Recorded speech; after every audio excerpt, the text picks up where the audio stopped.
Chevere Makum Chevere was when AB took me there, and then we used to rehearse in an abandoned building that Bambu, defunto Bambu Juan Vega. Let's talk about him for 1 second here. Yeah. Because Bambu's an interesting character. He used to live in Park West Village. And I remember how he street from the tennis courts. Yeah, that's a nice building. Well, he used to work for Amtrak, and he was a Vietnam veteran. That guy, Bambu. They used to call him that because he was tall. His legs were like He reminded me, like I told you, Jerry Gonzalez type of guy. But he used to have two Great Danes. Right, exactly. He would walk around and wear Asian hat. Those Asian hats. Right. So he used to hang out with us. And one of the things before he had Chevere Makum Chevere, we met. You introduced me to him, and he started jamming with us in '79. Who, Bambu? Yeah, and it was around the same time AB started coming around too. Yeah. And then I remember one time it was July 4th, and I'm hanging out in the park on 99th Street in Amsterdam with him. Just drinking some beers and partaking in spirits. With who? With Bambu? With Bambu. Yeah. And they started shooting firecrackers. Oh yeah. And what happens? He would hold on to you. Bro, look what happened. Yeah. When I looked to the side on the bench, all of a sudden he's gone, and I'm like, Bambu, where did you go? Yeah. Where he was under the bench, coddled up like that, and he was a 6'6" dude, trembling, shaking like a freaking bro. I had to literally hold him in my arms like that. Post-stress, post-traumatic stress. He told me, he says, Felix, you don't know how many people I had to kill in Vietnam and that I regret now. Flashback. The dude estaba frito en ese sentido. Total, But at the same time, he had aspirations to bring, like Cubans together with us Puerto Ricans that were coming because he loved rumba too. I remember. He said his father was Cuban. Yeah, his father was Cuban and his mother was Puerto Rican. So he had both of them, and so he wanted to merge both of them, And that was the beginnings of Chevere Makum Chevere. That I remember with me and Yaya were the first ones to write the bio for Chevere Makum Chevere. So we could, I remember getting a grant with the Bronx Council of the Arts, and I even managed to, I don't want to talk about it, but I could have done a lot with that, and I didn't. I remember getting not-for-profit status with the group at one point. Because after a while, and thanks to Susan, who used to say, oh yeah, use your brain. She was the brains, I was the brawn. So, well, not much of a brawn, but cualquiera me mete tres pecosas y me zumba, Pero, and the point is that, Susan, was the one that said, oh yeah, let's start doing these grants and stuff like that. Okay, time out for a second. Let's talk about the Rumbero All-Stars and Lexington Avenue Express. Now, these were the East Side Rumberos. And they used to refer to us as the Westies. You remember that? The Westies. The Westies. That sounds like an Irish gang. It is. But they used to refer to us as the Westies because they were from the East Side, we were from the West Side, but we gave them competition because we were just as good as they were. But since they were from here in Barrio, and they played bomba and plena. And they had the breaks and everything. Yeah, they had some nice breaks. Well, I'll tell you some of the members of Lexington Avenue Express that I can remember. Tito Apache. Había Teno, the Brazilian kid. Exactly. Teo. And then there was a fourth guy. Luis Gamboa, he was Venezuelan. Yeah, Luis Gamboa. Venezolano colombiano. Ese murió, yeah. Venezolano. Y también Tito Cepeda murió, que Tito viene de la familia Cepeda, que él era tremendo bombero, aparte de eso tenía santo hecho, que Dios lo tenga en la gloria. So anyway, that group, and we used John Mason used to teach that class to make Chequeales. And you know who were the first ones that really ever take classes in Boys Harbor before it was even really opened? Who? Us. With John Mason. But I don't remember doing it. Because I remember it clearly, I remember John Mason at Lexington Avenue Express on 106 in Lexington. Yeah, but from there we moved to over here to somewhere else. No, you was with us, Jay. Que tú no te recuerdas, but I remember clearly, bro, que you, Danny, and me used to go and take classes with Tito, with Teo, with Apache, había un boricua que era más bomba y plena. With the red, he would wear he used to wear glasses. Yes, the glasses. I forgot the guy's name. Yeah, I don't remember his name. Pero entonces, He's a nice guy, though. And John Mason was the one of all people. John, he's a great writer, tremendo. He got olorisha. Yeah. Pero como tambolero. You know? No, he would sit there. And seguro, if he sees me saying this, he'll probably get on my case, but it's okay. That's all right, that's you know? all right. We love you, John. Yeah, we love you anyway. Right? I love your books. All right? So anyway, the point is that, you know, that was the first time that really anybody taught in Boys Harbor before they opened it up upstairs. Right. Because before that, And it was downstairs. It was on the first floor. in the first floor. Remember that? See, I remember the first floor. ahora sí. I was coming back. It's coming back. Yeah, ahora sí, viste. Now if I can remember my social security number, I'll be all right. And so, you know, I would say, you know, and now about the Rumberos All-Stars. Estaba el Rocky, Nene, Eddie Mercado, Eddie Mercado.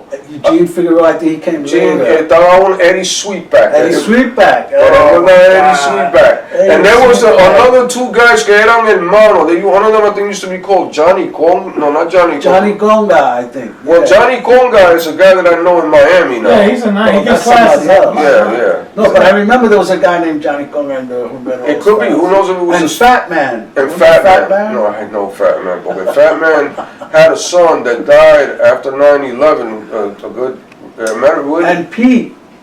Right. Oh, Pete And his Conga. son, Pete Conga. Que- It was que- not Johnny Conga, it was Pete It Conga. was Pete Conga, que él murió Que él también. Que murió. el hijo de él se llama Pete Conga también. Que siempre Yes, that's right. Que estaba, so those were the Rumbero. Nene and Nene. And then, bueno, Rocky and Nene were the brothers. Ahora, what people don't know, que el padrino de Rocky y Nene, lo que lo consagró a ellos, era Patato.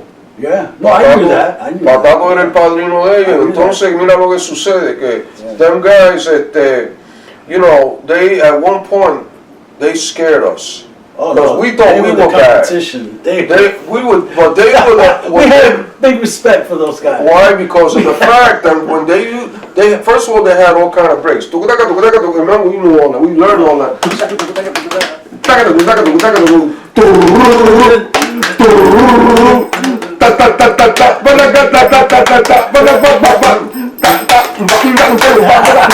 But that was one of the easier breaks. That was one of the easier ones. Wow. They had 17. They would number them. Yeah. These guys would sit down at the rumba, right? That's a discipline. They would be standing on the side watching everybody, cool, not making, and then all of a sudden they'd be like, let's go. They'd all come, grab the drums. It was like a gang of dudes. It was like a gang of, they would grab the drums and then one guy would go 17 and they would start and they do all these breaks. It was like we were just standing and go, all right, forget it. And of course, the crowds that used to come around them in Central Park, man. after a while, they would have to rope themselves up Yeah. so the people, they could have space to play. Because Yeah. people, They were showmen. you know how it is when we go, back in the day, when What year was this? we're talking about 78, 9, 78, 80, 79, you know, around there, you know. It was before the Marielitos. Yeah, oh, It was right. before. Because now speaking about that, before the Marielitos get here, the guys that were running Central Park was us. It was us. It was us. We brought the drums. I We got there there's early. a picture that I have that has el difunto Alberto, Bobé, Oh, Skip, yes. you, Andy, me, everybody's there. Rocky. Porter, Yeah. all of us are there Yeah. playing. There's another, that's the second picture. Ah. Okay, that's the second. There's one that has all of us playing by the lake, and there's another one way by the mountain that Marty Sanders is in that one. Right. That's the one I know. Okay, Yeah. so we were running the park back then, because the thing is that I'll say to you is this: when the Marielitos got here, the reason that a lot of us wound up being the head drummers for guys like Puntilla, in particular, and also Chevere Makum Chevere, Juan Manuel would always say, Felix, coge el quinto. Because You know? they weren't quinto. Oye, búscame mi cantante, Abraham. All right? The Marielitos didn't bring good drummers. Daniel Ponce, Puntilla, remember Pablito, Yeah. who also died. Yeah. But after that, most of them were singing or dancing. So say- They weren't drummers. They would try to play, but it wasn't like that. So So say- they knew the Now, alluding to what you were saying, that somebody said, without naming her, that she basically said that we learned from records. Right. If we would have learned from records, them guys that came, They would have blown us away. They would've- yeah, they for would've- sure. they They would would've- have blown us away. they would have said, yeah, exactly. They would have said, oh yeah, And you. They You know, did because we and- knew what we were doing. As a matter of fact, that was one of the things that was shocking, that we expected, oh, Marielitos, they're gonna like tear us apart. And when we would see them play, we'd be like, what? No, they helped us a lot, but the fact was, we had more chops than they did. We had more chops than a lot of them guys did. You know, I mean, yes, I did. Manuel played. He could play. Manuel I played. remember saying Manuel Quintiano. Manuel He was Quintiano tasty as all and hell. everything, but Really it's like he didn't really want to do that. He No, wanted to his sing. thing was sing. His thing was sing. I sing. Well, you know, like it's what I was saying about what Gene said. Rumbero got to do it all. Right, You right. know, and you know, he even danced a little bit, even though he wasn't that great a He dancer. danced though. Yeah. But you know who blew me away at Soundscape? Remember Soundscape? Yeah, yeah. That's yeah. when first time I laid eyes on Daniel Ponce. Right. Daniel Ponce. Well, He Daniel, was like an octopus. Yeah. What sound? He passed away. No. Yeah, he played well, in Miami. I'll say this about Daniel, because I played with him and I knew him personally, and you know, I've traveled with the guy a little bit, you know, with my days with Puntilla. Daniel, because of his height and strength, you know, would play very loud, and you know, he was very good in that sense. But He tried to do it all, I think. excuse me. He would try to do it all. What do you mean all? Including Quintiano. Well, Like keep your rhythm, keep down at the same time. Yeah, he wouldn't allow for a full rumba rhythm section because he tried to do it all. yeah, but what I'm I've seen saying, him do that. to give you an example of what I saw with my proper eyes, this was about 93, 4, 5, 6, when the old, what was that club downtown, man? It was a jazz club, not Soundscape. Birdland? No, That was great, not, that was great. that, coño, ahora no me recuerdo el freaking... Don't worry about it. So anyway. We'll figure it out later. Oh, it was in SOBs, I'm sorry. SOBs. Oh, yeah, SOBs. that's all right. All right, they had a night that they had Daniel Ponce and Giovanni, okay? I mean, like you said, Daniel is very good, okay? But I have never heard anybody stand up to my brother, friend, you know? Arguably, in my opinion, my whole opinion, Wait, who you the talking greatest about? Conguero, Giovanni. Giovanni. Giovanni. Because I saw that first ready for the name. I know. Ready for the name. Giovanni Hidalgo, arguably the greatest Conguero in history. Giovanni. Arguably. Well, I wouldn't, the greatness doesn't come just from that. The greatness comes from that you have to understand that was at the cusp of us starting to play the way we did. Yeah. And a new generation of drumming that started to take place. Right. I mean, because one of the things that a guy like Giovanni did, along with people like Anthony Carrillo and Richie Flores, the Puerto Rican Paulo guy, Mejia. and them guys, you see, we learned, before, you know, learning double stroke rolls on a conga and all of that, that was unheard of. Not that it didn't happen, not that, you know, Tata with his famous, you know, and Mongo also, and, you know, había ese dedo blanco así, but you never heard of like a paradiddle or anything like that, and then play to the extreme that, you know, they combine it with the folkloric rhythms that we know, because one of the reasons I feel Giovanni is great is because he understands folklore, and the other thing is, he knew how everybody's style. He knew the style of Patato, Mongo, Tatawine, he learned with Changuito, you know what I'm saying? I know he saw Ray Barreto in his old days, hung out with Puente, because I mean there's thousands of videos now, I won't say thousands, I'm exaggerating, but countless videos of him playing with Puente. Not to mention his father. So, you know, what happened was, now, look what happened now. Now they got drummers that I've seen that could literally play timbales, play congas, and play bongos at the same time and sing. Okay, in plena, they got a Puerto Rican kid. Nelson Diaz. Yeah, he made a stand with a bell over here, puts the panderos in there, and the guy plays, quimpera, tiene la campana aquí y te canta y te da el coro también. Yes. Nelson Diaz. Yes, all right. I said, Nelson Diaz. That's one for the book. Es bien blanquito, he's very light. Yeah, he's boricua. So the point that I'm making is that before, when we went to a rumba or a plena, you'd have to get 3, 4, 5, 6 guys to do that. Right. Now you get one guy to do the work of 3. You see what I'm saying?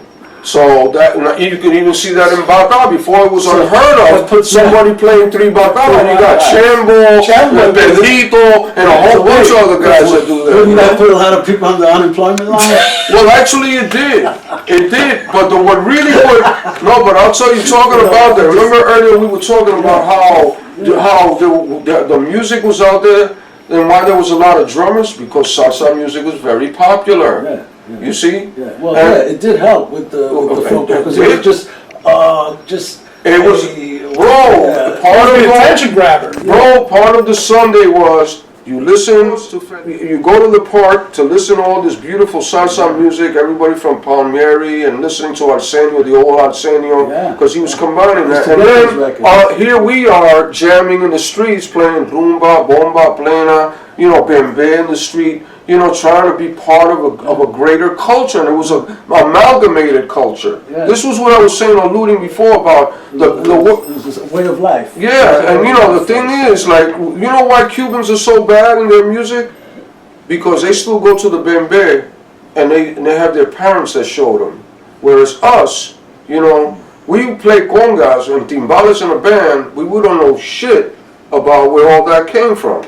We don't know shit about the culture that it came from, how it got there, why it is that you do your tumbao, what's the history of that, And again, in Cuba, these guys are bad musicians because not only do they do the folklore, but now they're getting classical music and jazz. The whole package, bro. Which is available here. Which leads to what I was saying before, how Cuba, how Havana, New Orleans and New York are the Meccas. So you see, this is what, and of course, that's why I tell young percussionists today, okay, learn your paradiddles, but you know what? Learn how to play a rumba in the corner also. And you know what I'm saying? Learn how to sing a bomba and a plena. Learn African rhythms and learn why it is. Maybe you got to learn why it is that rhythm, is for the thunder god, and things like that. When we were learning and playing on the street in the 70s, 75, 76, 77, 78, so it was at the same time that rap was being born on the street. That's right. With the big speakers and, it was coming out of disco, and you saw the Get Down. Disco was born in our era. Did you see that on Netflix, the Get Down? I see that. And I felt like, wow. Yo, to see the Bronx in the 70s. No, but it would have been great to have seen guys like us on the street corner. Well, that's something that I know somebody. It was at the same time, because while we were playing, they were in the playgrounds with their speakers doing the rap stuff. Well, yeah, and why? Because at that time, you see, the whole DJ concept was beginning. Yeah. When we were going to dances at when I was going to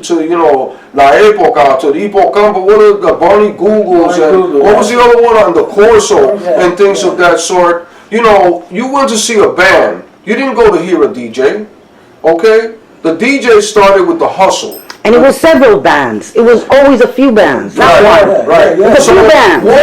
Once Saturday Night Fever came out, technically Saturday Night Fever is the embryo, all right, to putting musicians out of business. Yeah. Okay. The DJs. Because now, mira como the other day I go to a restaurant with my friend's birthday in Miami, okay, and they supposedly have a live band. Now, in our day, what did we used to do? When there was a band, that's when everybody came to dance. When the DJ came on, everybody would take a break. Okay? In this particular gig, all right, everybody was dancing when the DJ was playing. But when the band played, nobody was on the dance floor.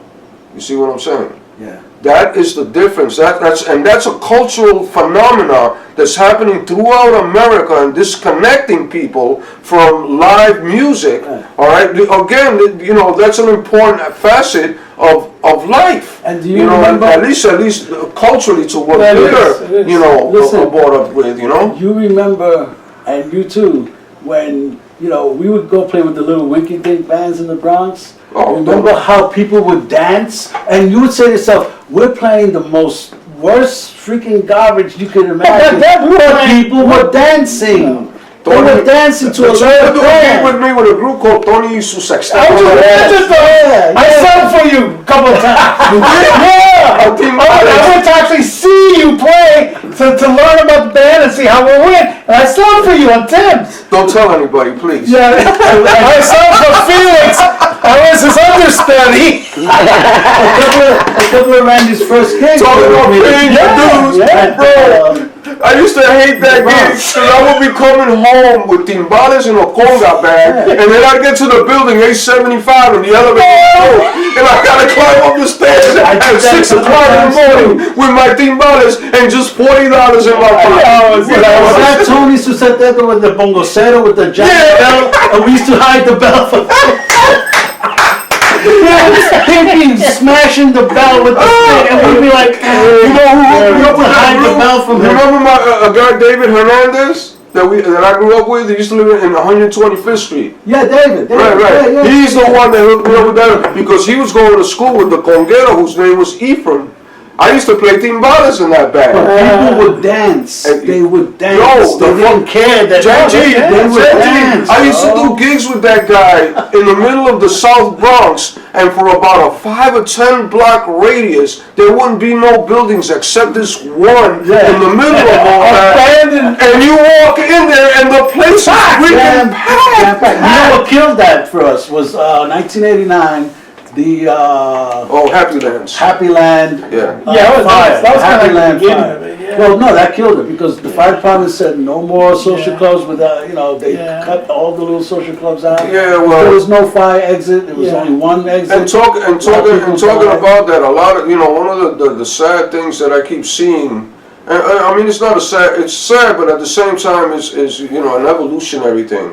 That before we used to have clubs everywhere. Yeah. Nowadays, That's what's killed it a lot. and the funny thing is that the quality of musicians that I've noticed, a lot of these young guys that that I've helped along the way and that I've seen are excellent compared to us. Some of them guys are 5 and 10 years advanced to what you and me were. Killers, Excellent. Because in a sense we made that possible because we made the information available. When there wasn't YouTube or Right, exactly. It was Central Park and how we used to text each other, screaming out the building, Cheji, trae el quinto! These guys would call me at 3 o'clock in the morning. Him, Ralph, Nicky, Skip. 3 o'clock in the morning, my mother would wake me up. Yeah, te están llamando.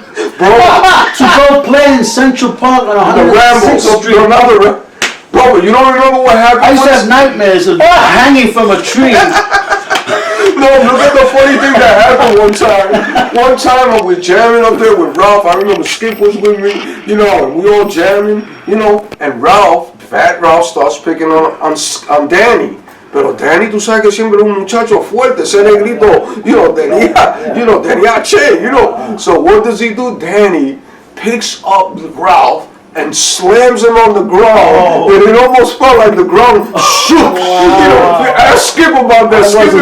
I wasn't You wasn't. But Skip to this day remembers that. Body slammed Ralph.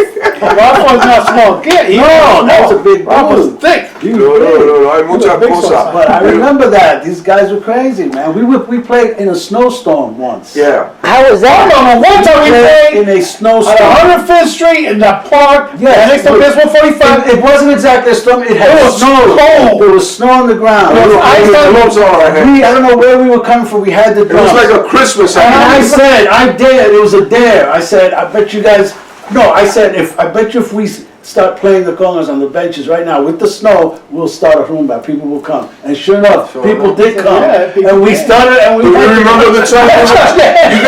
You guys, I don't know. You might have been there. We were jamming one time. There was some timbales there. Remember the time the cop pulled? Yes. Riverside, bro. No. I'll tell you what. It was Riverside. It was 105th in Manhattan. What happened in Riverside was this.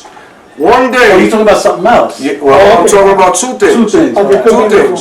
One day we jammed in, a cop pulled up in a car, and we thought he was going to make a stop, and he got out and took a tremendous timbale. I never saw that. Okay, then the other one that happened, one day, us three went to Riverside. Right, and it's like 5, 6, 7 in the morning, and we come back, and when we get to the front of your building on 106, the cop car pulls up, and he says, he real nice. He says, gentlemen, can I talk to you guys? I said, yeah. And we were cooperating. Yes, officer. What happened to you? He said, where do you guys come from? And he said, no, we were just in the park jamming, by the river and stuff. We were just jamming over there. And the cop says, you were over there? He says, yeah. And he says, well, people were complaining about that. And I looked at him like, complaining? How could they hear us if we're all the way by the river? By the river. Yeah. You have, we were just talking about that, how you got the highway. Yeah. Then you have the playground. Then you got that wall. Yeah. Then you got another wall. You were all the way down there. Yeah. So of course, I was like, wow, And what happens? That all of a sudden, the cop gets out of the car, goes into your lobby of the building, and says, well, now I'm going to have to take your instruments away. And I remember I was only 120 pounds wet then. I took one conga and the other one, and we saw my little asshole in both congas like that, like this, and saying, you ain't taking them nowhere. And wherever they go, I go. And that's when you said, if you gotta take all of us. I gotta trust you! Because I don't want to go to jail! This is how it was. I don't want to go to jail! I'm gonna tell you how it happened. Who said I don't want to go to I jail? don't want to go to jail! No, because they called an extra car for me! Yeah, because I have to buy a follow! they were just gonna take Felix and Yeah, they want to separate them. because they looked at us. So we looked kind of Italian. Yeah. They probably it was.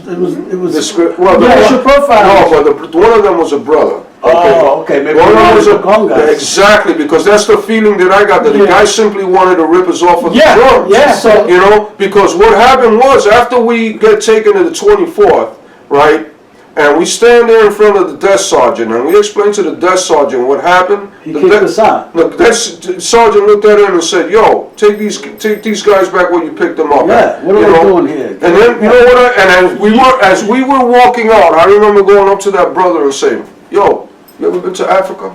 I looked at him just like that. I said, you need to go to Africa and see our people doing what we do, okay? And after So this is how it happened, right? What's your version? The cop pulls up, and like you said, they get out, they're asking us questions, but we were on the curb. Me and Randy were up on the stoop. Almost right again. Because I was helping Randy with the timbales and his bongos. I was using his bongos. Right, so I was right. helping you with the bongos and timbales, whereas you were on the street talking to the cop. Right. So it looked like we were good to go. It was with you. But then I said, wait. And then when we saw that they were going to take you in, then I said, no. If you take him, you got to take us. Right. We were there too. And Randy's like, what? But I goes upstairs, he said the whole thing. And I'm like, no, we can't let him take Felix by himself. No, he did the right thing. He did the right thing because they wanted to divide and isolate him. Divided. Because they wanted to take his They congas. want to grab his You drink. probably would have took, if you would have gone there by yourself. No, they would've taken the drums. Well, not by myself. What he initially wanted to do was simply take the drums and not even do anything, Look at not that. even There you go. arrest us or That's it. anything. Yeah. So I was like, I'm sorry, I wasn't gonna let my drums go like that. You know what the kicker of the whole thing is? They asked us, where were you guys playing at? I thought we were at 106th Street more or less, By the right river. by the river's edge. He said, that's weird, because we got a complaint from 85th Right, Street. 96th Street. Yeah, 85th Street, like 20 blocks away. So wait a minute, I know it That's true. carries, but don't carry like that. No. There was another bunch of cats probably playing down there somewhere. Now, just wrapping this up, remember, this is a crazy incident too. The time we were in Riverside by 72nd Street, there was a bunch of us with Avery. And those two white guys came dressed in karate uniforms with the swords, with the what do you call that? The samurai swords. Do you remember that?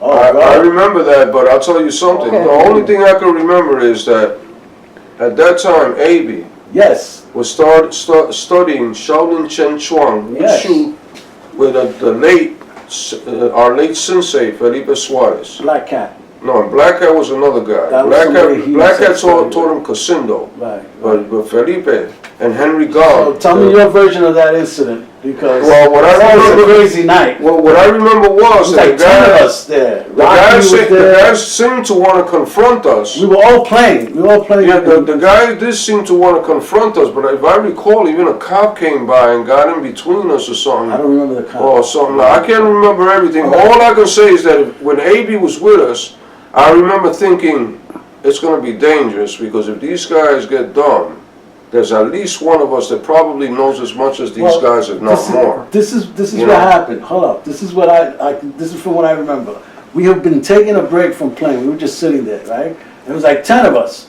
A.B., Rocky, you, me, I don't know who else. I think Bobet was there, I don't know. Damn, that was It was a long time ago. We had come from 72nd and Central Park and decided to keep playing at 72nd and Riverside. It was already nighttime. Yeah. So we were taking a break when these two white guys, tall, come walking over, and they're wearing gis. Michael karate Kramer gis. was with us. Michael Kramer was there. And they're wearing gis and they got samurai swords. And they come up and they say, "Who are you?" And they're like, why are you here? Why are you doing that? And they were like, "We're the protectors of the park. We protect the park from people like you." So it was real weird. And we were like, I'm looking at, and we were just like stunned. We didn't know what to say. And the guy kept talking, and then his friend was like shorter than him, and we referred to him as Sarge. He kept saying, "Sarge, hey Sarge, hey Sarge." And then at one point, A.B. got up, and A.B. started doing a kata. A kung fu kata. I mean, it was beautiful. He went all around in a circle, and they just was looking at him. And he did this whole thing, and then he stopped, and they just turned around and walked away. I swear to God, that was the strangest night I had ever. He said something to them visually. Yeah. That's why I was They had trying. samurai swords. That part of Bueno, I have the privilege, the blessing of being with my first two mentors as far as the folkloric part of the music that I play, and that's Elliot, and through him I met Felix, which is odd. I never really talked about the first time I talked to Felix. And no, it wasn't really, believe it or not, he talked to me on a bus one time. I had my boom box, listening to Little Puente across 110th Street, and he said, "Put it louder." And I'm saying, "Oh, okay, I don't know." I was a little leery, but it's all right. I put it a little louder. I was hoping the bus driver wouldn't get this off. But we both got off in front of the project where we lived, and that's how I kind of talked to him a little bit. Mm-hmm. And then later on, we used to get together at Jajito's house. Elio. I mean, That was my point. okay, Jajito. But talking about Felix, the first time I actually talked to Felix, that I remember in my old age, advanced years. Well, And it's a pleasure and a blessing. I would say that, first of all, it's great to talk to people that I grew up with. Sometimes in life, you meet so many people that you kind of forget, not forget, but lose touch with who you were in the past, and the people that helped influence you, and the people that started you off on a journey. Of course, always understanding that it's not the destination, but the journey itself. And that I feel blessed that I had the opportunity to, in particular, meet you guys. And when people talk about us musicians learning, and like one of the things about folklore in the Caribbean, Africa, and all that, people grow up together playing. People grow up. Rubbing shoulders with each other, eating together, fighting together, going to school, crying together. And this is what we have done. So in a sense, despite the odds against that happening in an urban setting like the projects, here we are sitting down talking about how we all grew up together practicing our way of life. And that to me is a blessing. And this is something that other people have to learn, because if we don't surround ourselves with each other, who will we surround ourselves with? Once again, Jeji and Randy and Doña Flores, thank you very much for giving me the opportunity to share these moments that I was always looking forward to, and it's a blessing to do this. Okay. Yeah. Well, I just want to say this, the same as you guys. Thank you for sharing all this, and that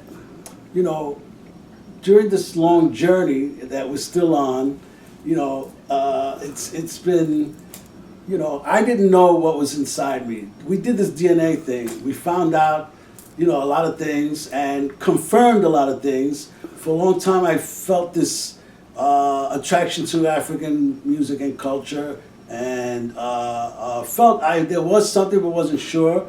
And sure enough, it's there. It's in the DNA. It's in the blood. So, with that said, we dedicated a lot of our time, energy, and money to the music, the folklore, the culture, not just Cuban music and culture, but Puerto Rican music and culture, and teaching it, sharing it, and we carry this, and like they said in Roots, behold, the only thing greater than yourself. And that's our culture, our music. So that's all I want to say. That's right, that's right. That is very true.